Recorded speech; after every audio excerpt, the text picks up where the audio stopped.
dua-duanya kesamanya tidak boleh masuk masjid, baik yang junub ataupun yang haid, begitu. Kan katanya yang haid ini dikembangkan lagi ya, jamaah sekalian persoalannya. Katanya ada pendapat sekarang yang haid itu boleh masuk masjid gara-gara ada pembalut yang bisa bersih, artinya darahnya tidak mungkin tercecer karena ada pembalut kalau masuk masjid gitu ya.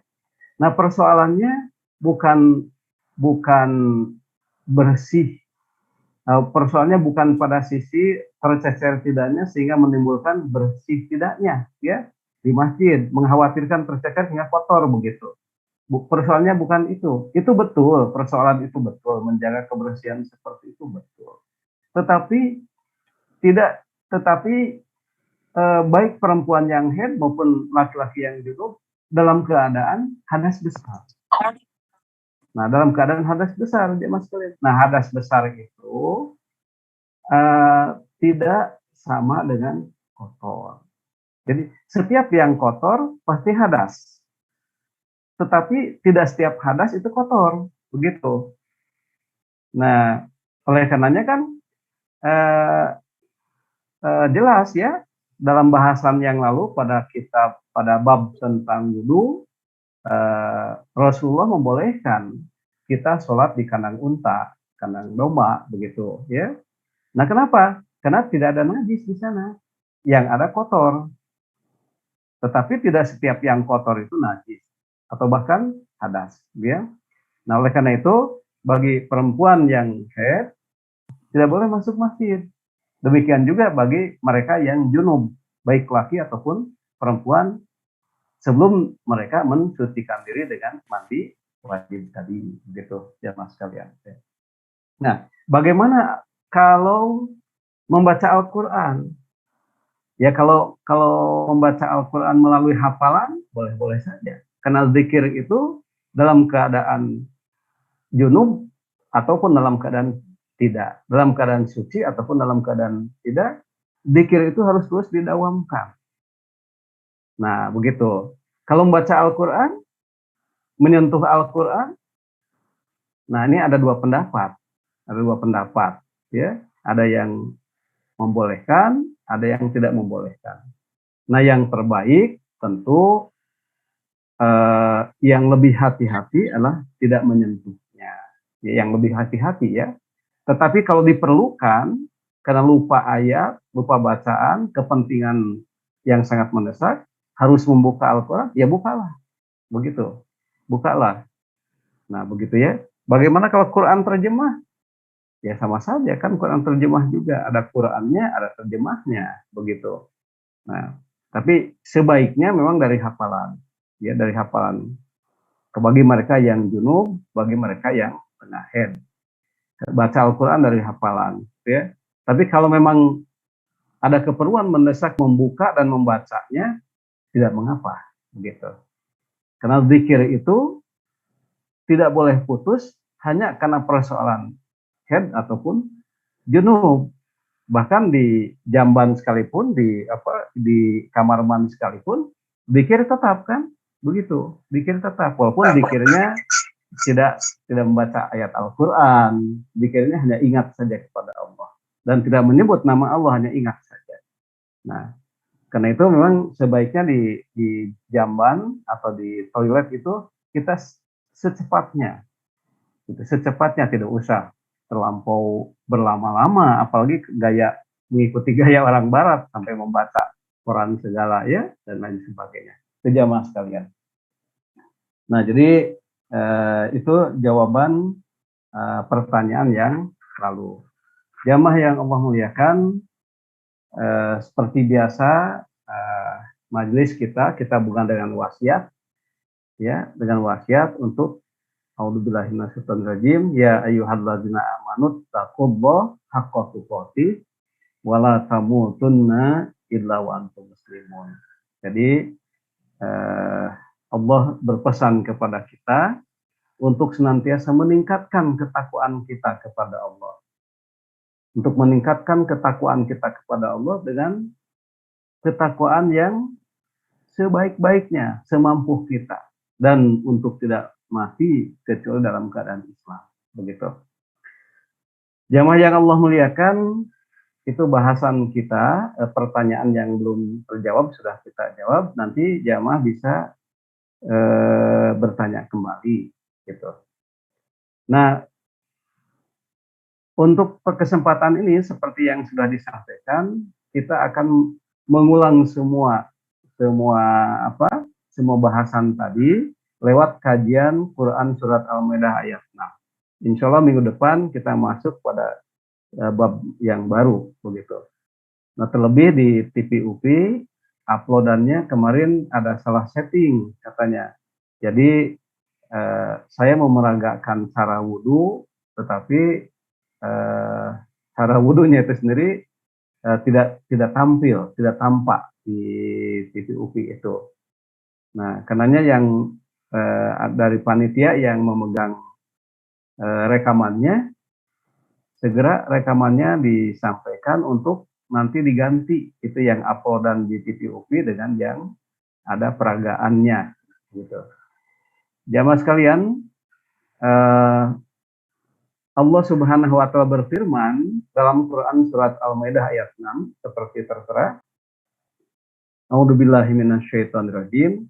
Ya ayyuhalladzina amanu idza qumtum ila shalah faghsilu wujuhakum wa aydiyakum ilal marafiq wamsahu biru'usikum wa arjulakum ilal ka'bain wa ilal ka'bain wa in kuntum junuban fattahharu wa in kuntum marda aw ala safarin aw jaa ahadum minkum minal ghaib aw lamastumun nisa falam tajidu ma'an fatayammamu su'idan thayyiban famsahu biwujuhikum wa aydikum minhu ma yuridullahu liyaj'ala 'alaikum min haraj walakin yuridu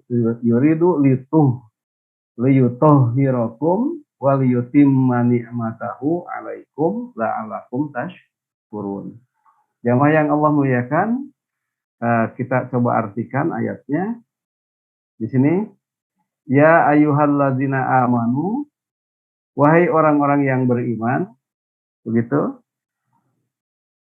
Idza kuntum apabila kalian hendak sholat, hendak berdiri ila sholat untuk sholat, ya, maka fagsilu wujuhakum, cucilah wajah kalian, kemudian wa aidiakum, dan cuci pula kedua tangan kalian ilal marafiq.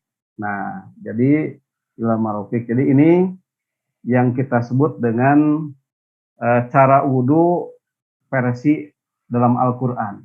Jadi cara wudhu versi dalam Al-Quran itu, kalau hendak sholat, yang pertama adalah harus di fagsilu wujuhakum. Gitu, fagsilu wujuhakum, cucilah wajah kalian. Itu yang pertama, wajah harus dicuci. Wa aidiyakum, kemudian yang kedua dicuci dua tangan ilal marafiq sampai sikut. Kemudian wamsahu biru'usikum, kemudian usaplah kepala kalian. Nah, begitu ya. Jadi yang pertama jamaah sekalian adalah wajah harus dicuci. Kedua, tangan harus dicuci sampai sikut. Ketiga, diusap.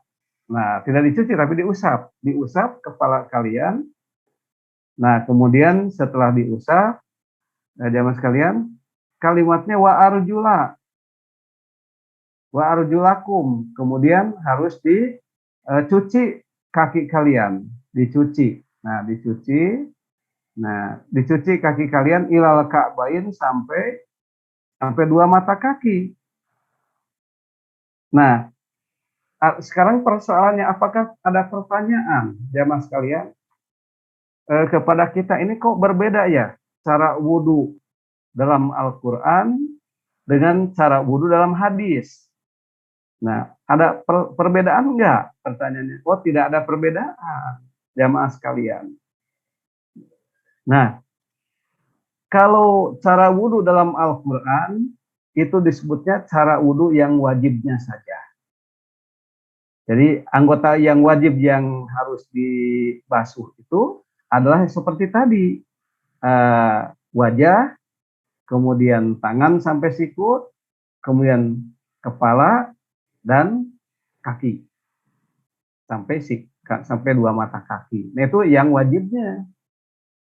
Nah kemudian pertanyaannya, wudhu bagaimana Rasulullah sampai bisa wudhu dengan air yang sedikit, satu bejana kecil, ya, satu gayung lah, kalau bahasa kita satu gayung bisa selesai Nabi Rasulullah SAW itu berwudhu. Nah ternyata wudhu Nabi itu disesuaikan dengan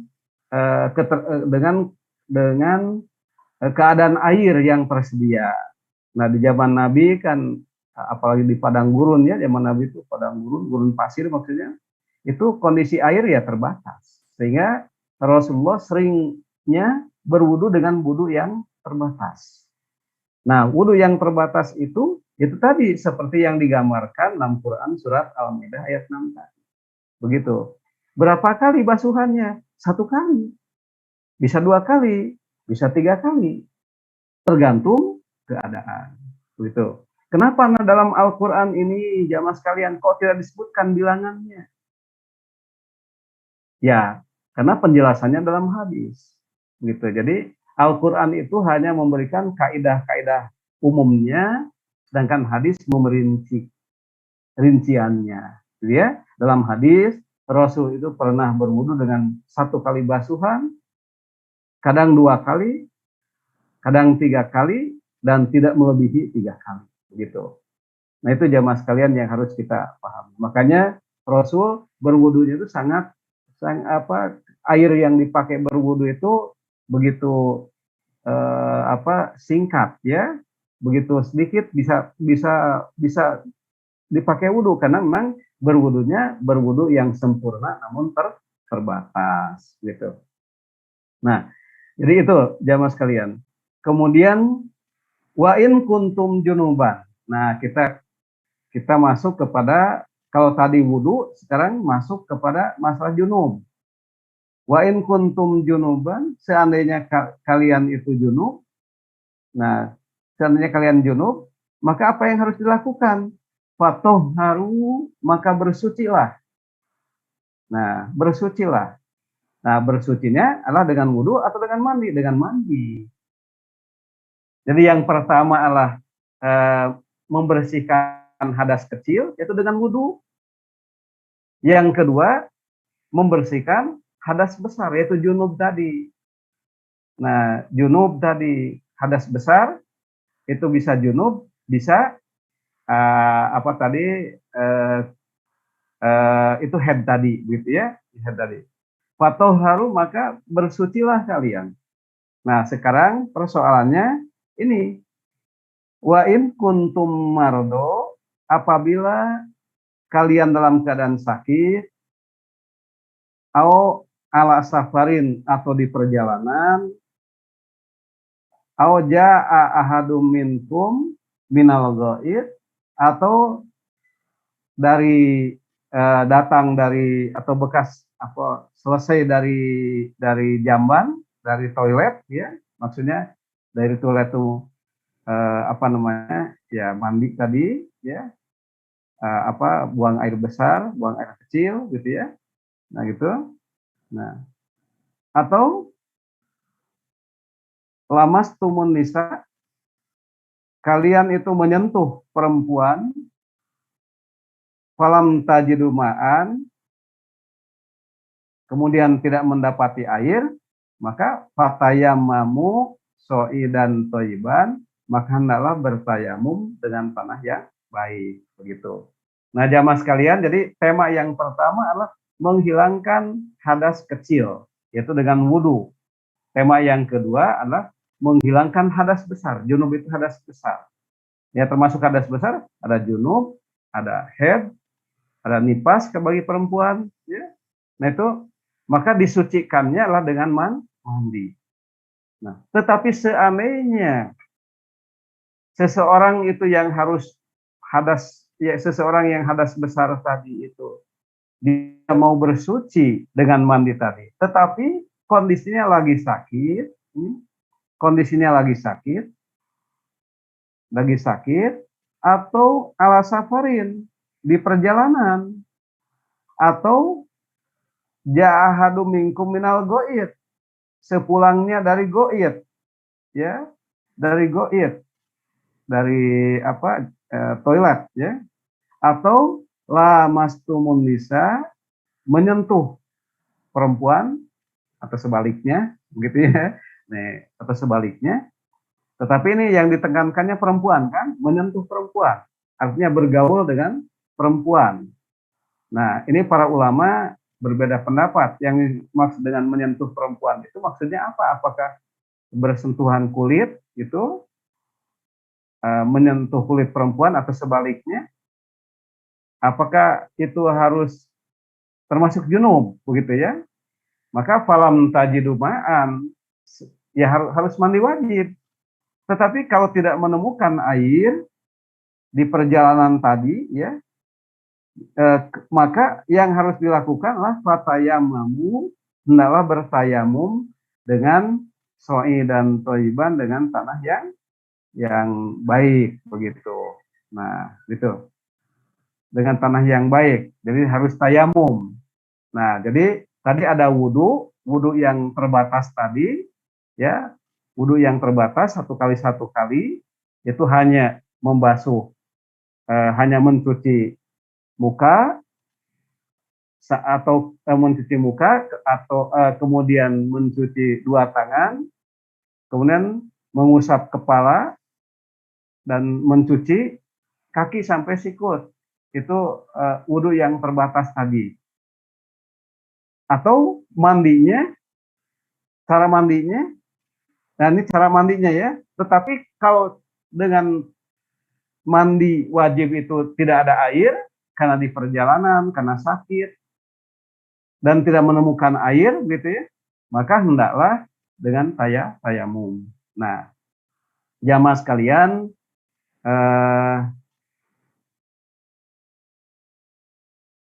cara tayamum itu kalau dalam Al-Quran itu disebutkan dengan cara famsahu, nih famsahu, maka usaplah biwujuhikum, wajah kalian, wa aidiyakum minhu, dan dua tangan kalian. Nah, jadi ini jadi nanti kita bahas sedikit ya secara wudhu dan tayamum. Ini sudah diulang-ulang, tapi harus diulang-ulang karena barangkali ada yang baru bergabung, jamaah sekalian ya. Jadi selamat bagi jamaah yang baru bergabung. Kita tengah membahas hadis Sahih Bukhari bab tentang mandi. Tetapi karena bab tentang mandi ini terkait dengan wudhu dan sebagainya, jadi terulang kembali bahasannya. Dan itu sesuatu yang thayyib, bagus-bagus saja. Karena orang yang berilmu itu, ciri orang yang berilmu, ciri yang mencintai ilmu itu adalah tidak jemu kalau ilmu itu diulang-ulang, gitu. Jamaah yang Allah muliakan, jadi cara tayamum itu seperti dalam Al-Quran, famsahu biwujuhikum wa aidiyakum, yaitu dengan cara mengusap wajah dan mengusap dua tangan. Nah, apakah cara mengusapnya sama dengan pada waktu wudhu? Sama, jamaah sekalian, sama ya. Mengusapnya dia harus rata. Jadi kalau dalam wudhu itu kita menciduk air, kemudian dipercikan ke muka dan diluruskan sampai batas-batas ini, sampai ke telinga juga basah. Ya. Jadi masuk begitu di ini, nah kemudian ini ke sini, nah begitu ya. Pada waktu tayamum pun juga sama seperti itu, gitu. Nah gitu. Jadi yang pertama adalah tangan kita tepukan ke mana? Ke permukaan dinding, permukaan kain, permukaan jok, permukaan tanah, permukaan lantai, tepukan. Kalau nampak terlampau tebal si debu yang nempel di tangan kita, ya ditepuk dulu gitu ya, supaya berkurang gitu ya. Nah, kemudian setelah itu baru kewajahkan, langsung kewajahkan. Nah, begitu. Nah, setelah itu langsung ke tangan. Caranya begini. Nah, ini tangan yang kiri mengusap belakang nih, mengusap belakang tangan kita. Nah, itu sampai pergelangan. Nah, begitu. Kemudian tangan yang kanan mengusap tangan yang kiri. Nah, gitu. Nih, semoga hostnya nih Kang Maul ya bisa jadi ini apa gambar Bapak bisa diperhatikan ya Kang Maul supaya diperbesar hostnya Kang Maul ya. Nah, jadi ulang lagi cara wudhunya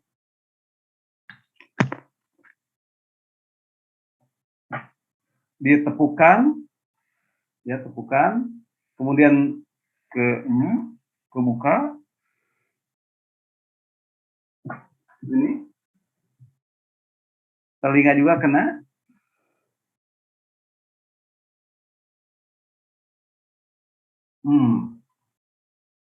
Satu. Kemudian tangan kiri mengusap tangan kanan. Nah,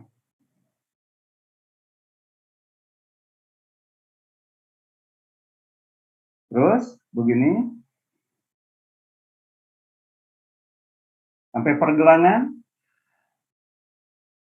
Nah, gitu. Bisa dipraktekkan ya, jamaah yang Allah muliakan. Itu bisa dipraktekkan seperti itu, ya. Nah, baik, kita kembali ke itu cara tayamum.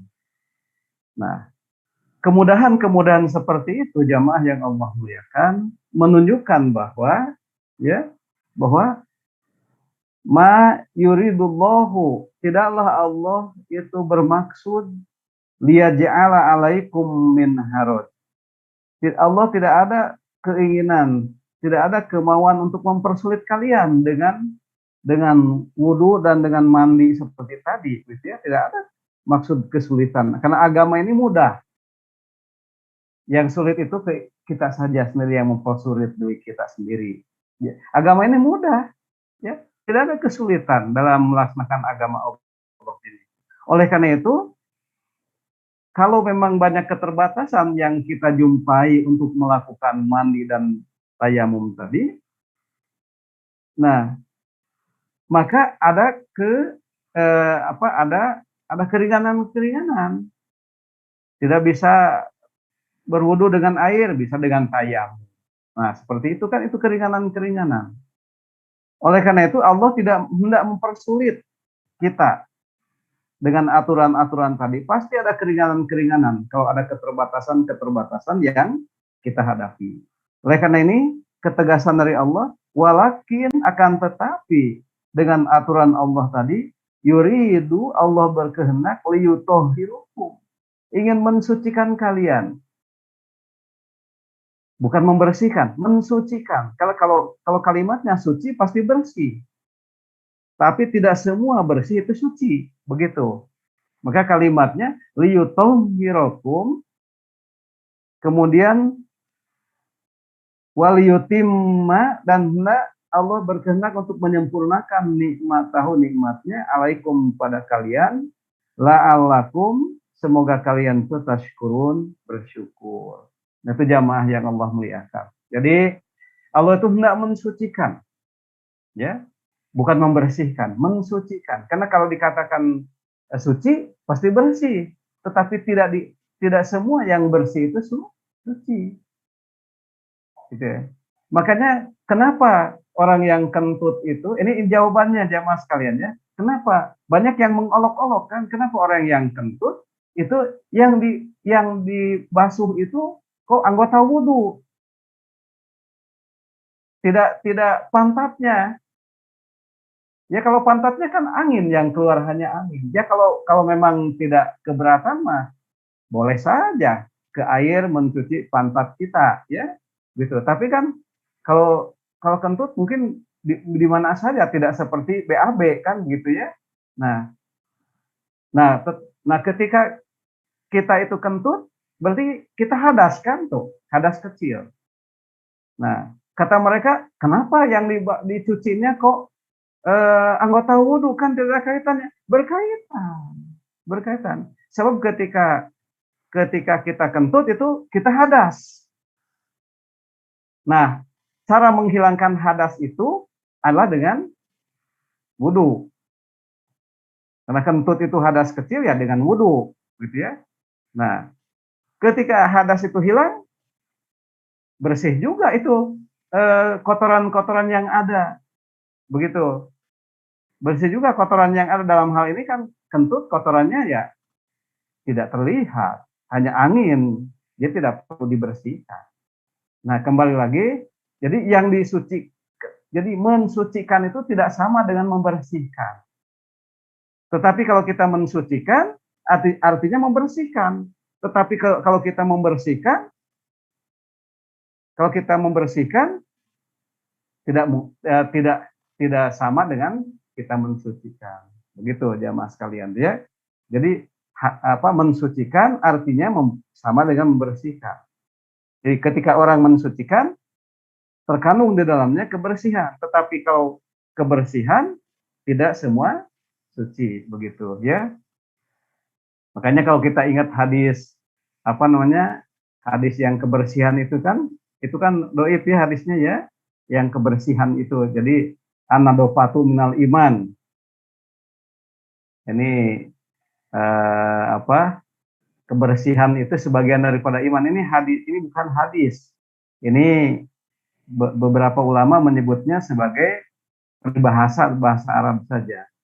Tetapi yang hadisnya itu adalah at-tohur satrul iman. Tohur kalimatnya suci. Kesucian itu adalah sebagian daripada keimanan. Kalimatnya suci, karena kalau disebut suci pasti bersih. Tetapi kalau disebut bersih tidak otomatis suci. Begitu ya, jamaah sekalian. Ini terjawab sudah ya persoalan orang yang kentut, kenapa harus di wuduan ya. Nah, itu karena kentut itu hadas masalahnya. Gitu. Jadi hadas itu dibersihkannya dengan berwudu. Nah, itu jamaah sekalian. Baik, ini sudah sudah lewat 41, barangkali ada yang akan dijeda dulu. Ada Muhammad Rifki, ada yang masuk pertanyaan atau belum? Silakan. Kalau tidak, kita lanjutkan ayatnya.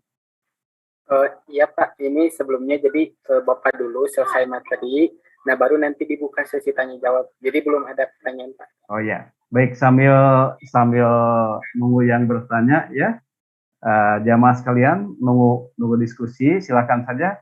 Ini ada ayat yang kedua, ini. Surat An-Nisa 43. Ya.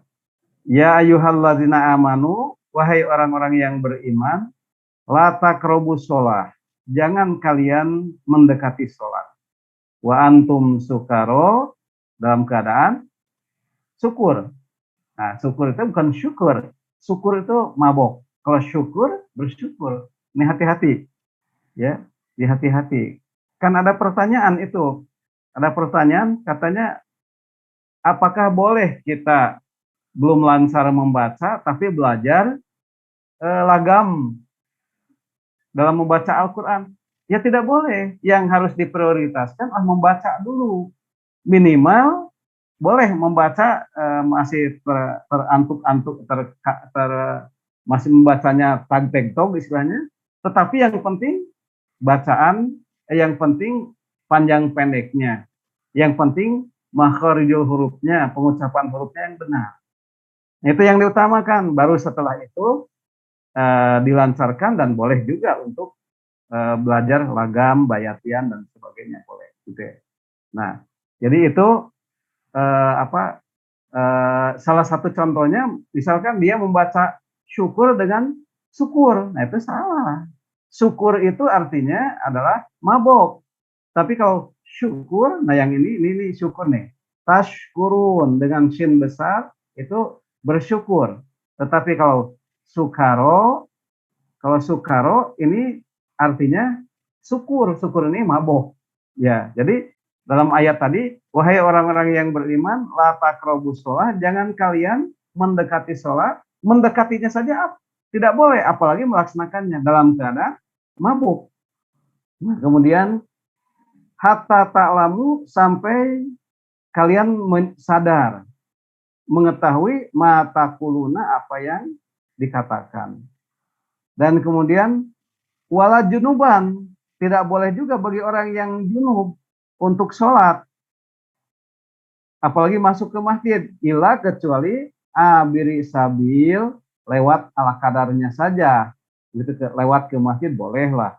Hatta tagsilu, sampai kalian mandi junub tadi. Nah, ini juga kalimatnya sama, wa in kuntum mardo, seandainya dalam keadaan sakit, ala safarin atau bepergian, atau jaa ahadum minkum minal ghaid, atau habis dari jamban, atau lamastumun nisa, atau menyentuh perempuan, dua pendapat, menyentuh saja, tapi pendapat ini dibantah oleh ulama berikutnya, katanya kalau menyentuh perempuan ini katanya la musyarakah, panjang. Kalau dalam bahasa Arab musyarakah itu saling, ya. Jadi kalau saling menyentuh ya artinya berhubungan suami istri, baru itu junub, ya, dikatakan. Nah, jika seandainya tidak menemukan air, maka bertayamumlah, begitu ya, bertayamumlah. Nah, sama ayat itu tadi, kita masuk pada penjelasan ayat tadi, ya mas kalian. Nah, jadi jamaah sekalian, bersuci itu, alat-alat bersuci itu adalah dua, dengan air dan dengan tanah yang baik tadi, begitu, ya. Nah, itu bersuci. Nah, khusus untuk bersuci dari hadas besar adalah dengan mandi atau dengan tayamum, begitu. Nah, kemudian ayat ini adalah mewajibkan wudhu dan mandi. Wudhu bagi hadas kecil dan mandi wajib apabila hadas besar. Nah, begitu. Nah, jamaah sekalian, yang dikatakan junub itu, nah definisi junub itu adalah keluarnya mani, keluarnya sperma, baik laki atau perempuan, karena syahwat dan jima. Nah, jima itu berhubungan suami istri, gitu ya. Jadi karena ini menyangkut fikih, dia harus jelas ya menyampaikannya. Jadi yang disebut dengan junub itu adalah keluarnya sperma, baik dari laki ataupun perempuan, mani dari laki atau perempuan, karena syahwat.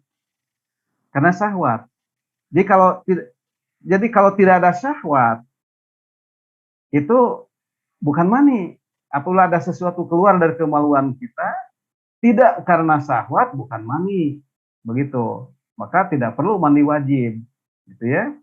Nah, kemudian berikutnya, kata mandi dalam ayat di atas, kata mandi dalam ayat di atas dijelaskan secara rinci cara mandinya dalam hadis.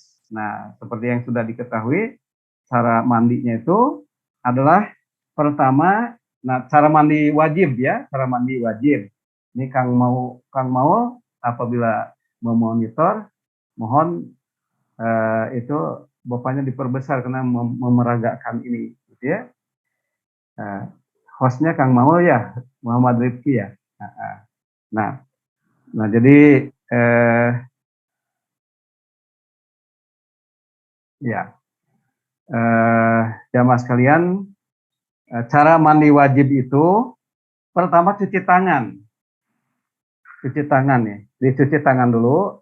Nah, kalau ada keran itu lebih bagus. Kalau tidak ada keran, hanya gayung saja, ya. Atau mungkin tidak ada gayung, nah, tangan kita yang jadi alat untuk menciduk air, begitu. Nah, jadi pertama adalah cuci tangan. Ambil cidukan cidukan apa namanya tangan kita ke ember, ambil, cuci tangannya. Nah, cuci di sela-sela 1 kali. Boleh 2 kali, boleh 3 kali, boleh. Ya gitu ya. Di 1 atau 2 atau 3 gitu. Nah, itu setelah cuci tangan, kemudian eh, cuci kemaluan dengan tangan kiri, mencuci kemaluan dengan tangan kiri. Yang kedua itu cuci kemaluan dengan tangan kiri. Ciduk pakai tangan kanan, di apa di ke kemaluan kita dicuci pakai pakai cidukan, boleh dengan tangan, boleh dengan gayung, apapun ya. Syukur ada shower, ada apa, ada keran ya, itu memudahkan. Ini kalau kondisinya tidak ada keran ya, tidak ada apa shower gitu ya, itu dengan tangan aja diciduknya, cuci kemaluan. Nah, untuk mencuci kemaluan, jamaah sekalian, saya tekankan karena kita ini di zaman itu adabnya tidak boleh berlama-lama, begitu ya. Makanya ketika mencuci kemaluan ini amat rentan. Jadi sebaiknya kalau dalam keadaan kita normal, tidak ada hayalan macam-macam, karena masuk ke kamar mandi itu kan doanya Allahumma inni a'udzubika minal khubusi wal khubais. Ya, berlindung kepada Allah dari setan laki dan setan perempuan. Jadi kalau yang masuk itu laki-laki, maka setannya perempuan. Kalau yang masuk ke jamban itu perempuan, ya setannya laki-laki, kan begitu. Nah, jadi kalau ketika mencuci kemaluan itu, kalau kalau tidak rentan, kita ini tidak terbayang macam-macam, ya, boleh dengan sabun lah, ya, dengan sabun. Tapi secepat mungkin, begitu, secepat mungkin. Nah, begitu ya, secepat mungkin mencucinya, ya, karena setan mencari celah, ya, mencari celah-celah, gitu, untuk kita bermaksiat. Sehingga banyak orang yang onani di zaman dan sebagainya, kan gitu ya. Nah, setelah mencuci kemaluan, nah baru wudhu seperti kita wudhu hendak sholat. Wudhu seperti kita wudhu hendak sholat, begitu. Nah, jamaah sekalian, wudhu itu ya ya tadi wudhu itu ini pertama kita cuci tangan sampai pergelangan 3 kali, diciduk, kemudian dialirkan ke pergelangan, di sela-sela 1, ciduk lagi, alirkan sampai pergelangan 2, kemudian ciduk lagi pergelangan tangan kanan dulu, baru setelah itu tangan kiri. Nah, 1, ciduk lagi, 2, di sela-sela ya, nah di sela-sela, 3, begitu. Setelah itu ambil air, ciduk lagi, ambil air, kemudian dikumur-kumurkan, sebagian masuk ke hidung, sebagian masuk ke mulut. Kemudian dikumur-kumurkan dan dibuang bareng dengan apa yang masuk ke hidung. Dibuang 1, kemudian ambil lagi 2, buang, ambil lagi, masuk ke hidung, masuk ke mulut. Dihirup ke hidung sejauh mungkin, ya, kemudian dibuangkan, ya. Nah, jamaah sekalian, malah penelitian para dokter hari ini katanya orang Muslim itu insya Allah terhindar dari COVID gara-gara dia sering menghirup air ke hidung kemudian membuangnya, ya, di samping cuci tangan dan sebagainya, gitu. Nah, setelah berkumur-kumur, ketiga kita cuci muka. Nah, cuci muka 3 kali. Ambil, boleh 3 kali, boleh 1 kali, boleh 2 kali ya. Lihat kondisi airnya. Nah, kemudian dipercikan ke muka. Percikan ke muka. Batas muka itu adalah telinga kita. Batas muka itu telinga kita. Kemudian batas-batas ini, batas-batas rambut. Nah, jadi diambil sini, putar. Nah, sampai telinga dibatasi, telinga basah. Kemudian ini dan lanjut 1, Ambil air. 2. Ambil lagi air. Ciduk.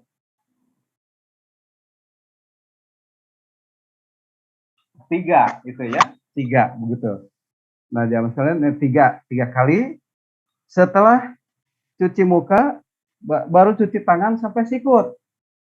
Cuci tangan sampai sikut. Ambil air, dialirkan sampai sikut. Sampai sikut. Nah, mencuci sikut juga harus lantis. Kata orang Sunda itu harus lantis. Lantis itu harus basah sampai sikut. Gitu ya. Nah, ini gitu sampai sikut. 1. Ambil air, alirkan, kemudian diikuti oleh tangan kirinya, diratakan depan belakang. 2. Ambil lagi. Nah, 3. Demikian juga dengan yang kiri, begitu. Yang kiri, ya. Nah, kemudian setelah itu usap rambut. Bukan cuci rambut, usap rambut. Ambil air, ciduk air, jangan terlampau banyak, asal membasahi saja, ciduk air, kemudian diusapkan ke rambut kita, dimasukkan ke akar-akarnya. Diambil air dulu, dimasukkan ke akar-akarnya. Nah, begitu sampai ke belakang, kemudian dikembalikan, baru sampai ke ini, ke telinga. Masuk, kemudian, nah, sampai ke telinga. Nah, begitu, punten. Ya, itu. Nah, begitu. Bagaimana katanya yang kalau ya nanti penjelasannya kalau ada yang bertanya nanti kita jelaskan. Kemudian setelah usap rambut, setelah itu, nah bedanya wudhu ketika mandi wajib dengan wudhu dalam sholat. Kalau dalam sholat itu setelah mengusap kepala itu sampai dengan telinga itu langsung cuci kaki sampai sikut. Nah, dalam mandi wajib itu wudhunya sampai mengusap rambut saja dengan telinga. Setelah itu, maka kita ambil air lagi, ciduk lagi air, kemudian diselak-selakan. Nah, begitu, ya, begitu, selak-selakan begitu, Setelah itu, ambil 3 kali dicuci. 1, 2, 3 kali. Nah, 3 kali. Setelah begitu, jamaah sekalian, baru kita mandi seperti mandi biasa. Mau pakai sampo boleh, mau pakai sabun boleh, silakan. Di sini kita caranya kalau pakai sabun, pakai sampo di sini, ya. Nah, setelah itu, setelah selesai mandi, baru cuci kaki. Cuci kakinya di belakang. Cuci kaki sampai mata kaki, disela-sela, jarinya harus disela-sela, gitu. 3 kali 1 kali, 2 kali, 3 kali, sampai pergelangan sampai mata kaki. Nah, begitu. Nah, itu cara mandi wajib. Nah, jamaah sekalian, itu diantaranya, ya. Nah, ini mungkin ada tambahan ini. Itu saja dulu, Rifki, karena ini waktunya, ini kalau Ya, khawatir banyak pertanyaan, ya, silakan. iya Pak, terima kasih. Masya Allah, tabarakallah, jazakallah khair ke Bapak Elan yang telah memberikan kajian materinya. Sudah masuk pertanyaan Pak, Ya, lumayan. silakan. Salah satunya, tapi ini identitasnya ingin dirahasiakan katanya. Ya, nggak apa-apa. Pertanyaannya adalah, kalau pas wudhu, apakah boleh jumlahnya gak konsisten? Misal, cuci muka 2 kali, sedangkan tangan 3 kali itu, atau dari awal sampai akhir wudhu harus sama jumlahnya semua, Pak. Terima kasih. Ya, baik, langsung aja ya. Wah, Rizky ini khawatir lupa nanti kalau dihimpun. Ini Ini pertanyaan bagus dari salah satu jamaah kita yang Allah muliakan, ya. Jadi kalau melihat sunnah Nabi itu boleh campur, boleh yang satu kali, yang lain 2 kali atau 3 kali, tapi jangan lebih dari 3 kali. Nah, jadi ini disesuaikan dengan keterbatasan air. Karena Rasul pun juga sangat irit airnya. Bisa wudhu hanya pada 1 gayung, bisa mandi hanya pada sekitar 1 sok. Nah, 1 sok ya, mandi 1 sok. 1 sok itu kira-kira 4 mud. 1 mud itu 3/4 liter. Berarti kalau berapa Rifki kalau 1 sok itu 1 sok itu 4 mud, 1 mudnya 3/4 liter. Berarti berapa liter? Dihitung. 4 kali 3/4 ya. Gitu. Iya Pak, 4 ya. kali 12 lebih Pak. 12 liter lebih ya? 12 liter ya? Nah gitu. Yang kedua silahkan. Ini boleh ya, dibolehkan. Ya. Tapi kalau airnya cukup mah ya sebaiknya 3 kali. Tapi boleh juga campuran boleh. Ya, jadi intinya Pak tidak boleh lebih dari 3 gitu. Ya. Ya, kita lanjut Pak ke pertanyaan selanjutnya, yaitu untuk mandi wajib haid jika dilakukannya tidak beruntun seperti saat sudah membaca niat, mandi wajib haid langsung keramas, itu diperbolehkan atau tidak Pak? Tidak berurutan begitu ya? Ya Pak, tidak berurutan. Sebaiknya berurutan. Karena di sini kan memang ada pendapat yang mengatakan tidak mengapa tidak berurutan, tapi ulama yang berpendapat tidak berurutan itu sangat sedikit. Yang jumhur ulama berpendapat berurutan, begitu. Ya sebaiknya berurutan, gitu. Sebab nanti kaitannya dengan nanti kebiasaan kita, ya. Kan ada kalanya berwudu itu, ada kalanya kita lupa atau setan nanti masuk menyebab setelah selesai wudu rasanya anunya belum terlewat, membasuh kepalanya terlewat dan sebagainya gitu kan. Tapi kalau sudah kita sering berurutan bisa kita kembalikan kepada kebiasaan begitu.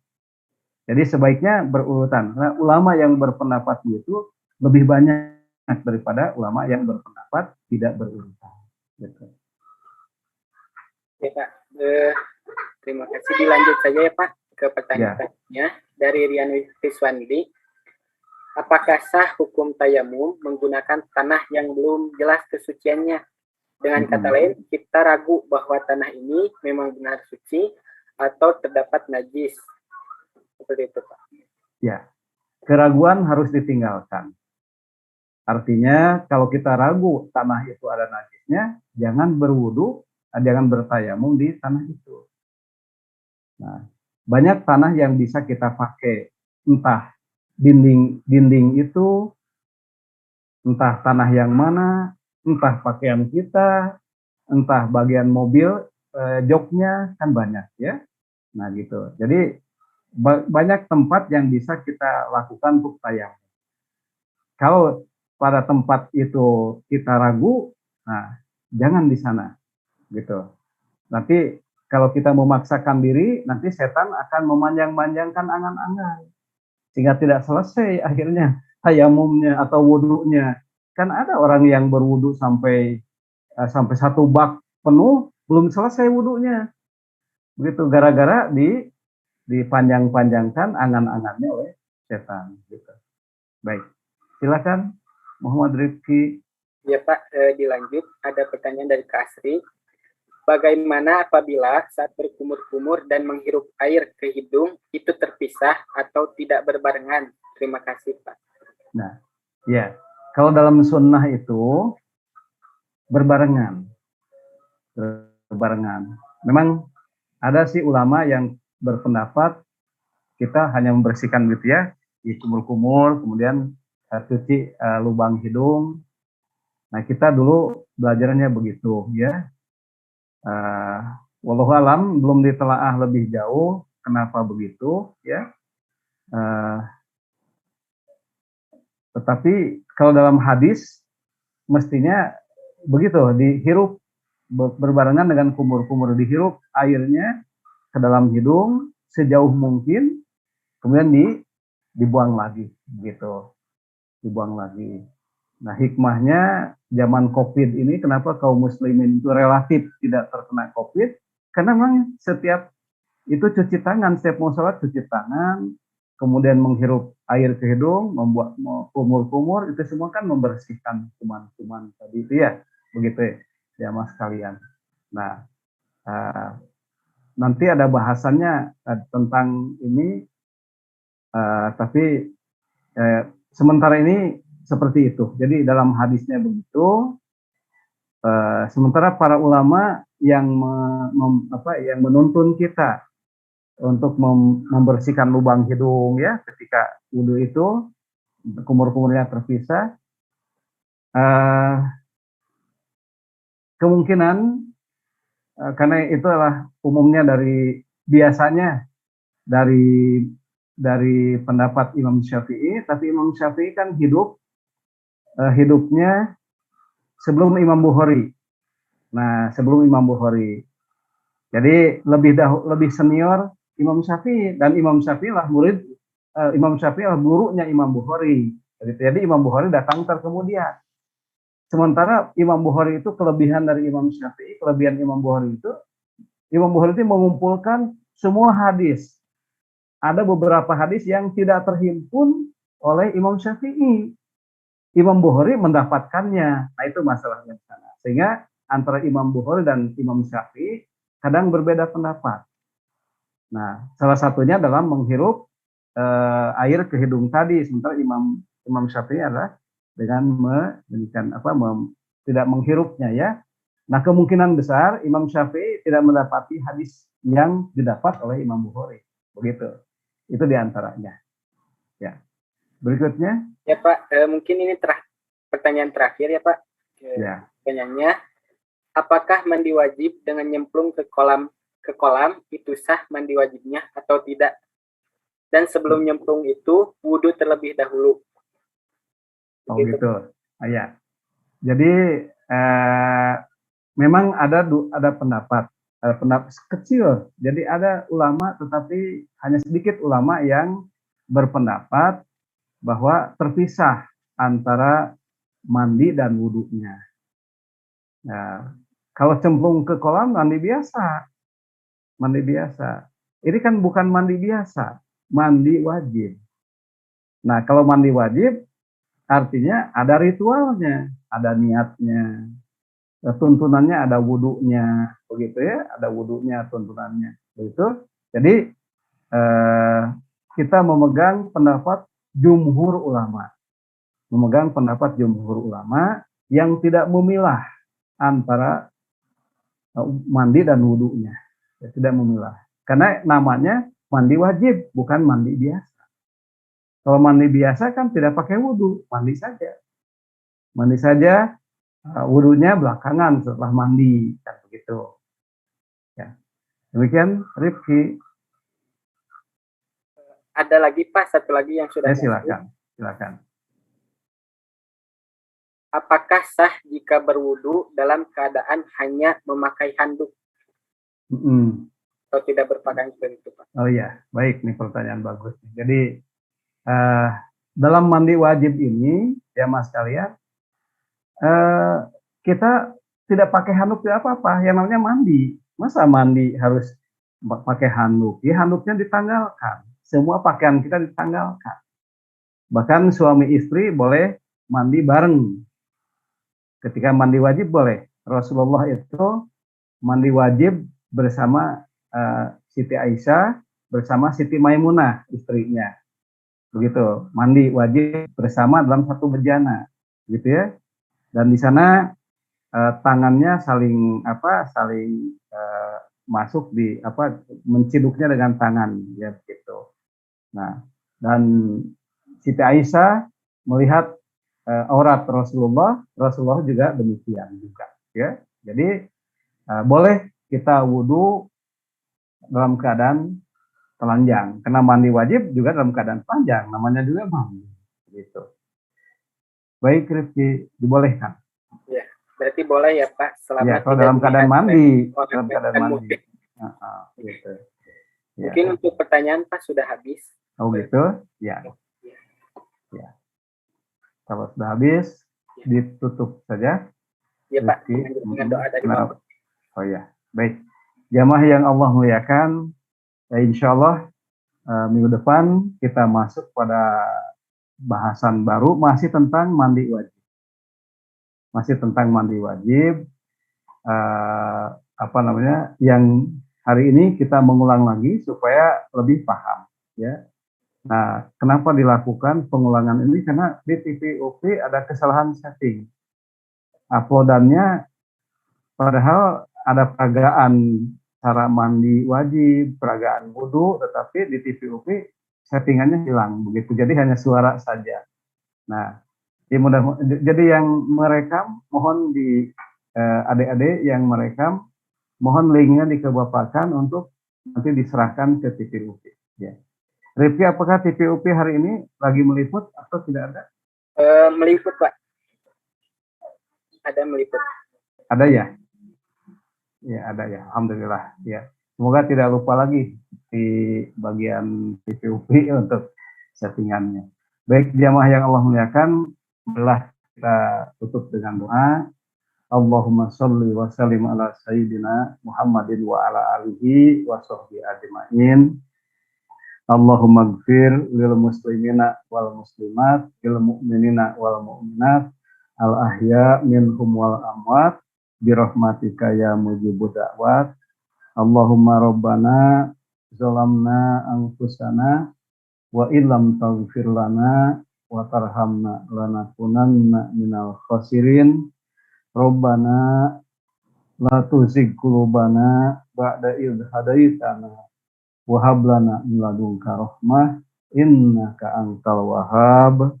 Rabbana Allahumma rabbana zidna ilman nafi'an warzuqna fahman wasi'an ya arhamar rahimin. Subhana rabbika rabbil izzati amma yasifun wa salamun alal mursalin walhamdulillahi rabbil alamin.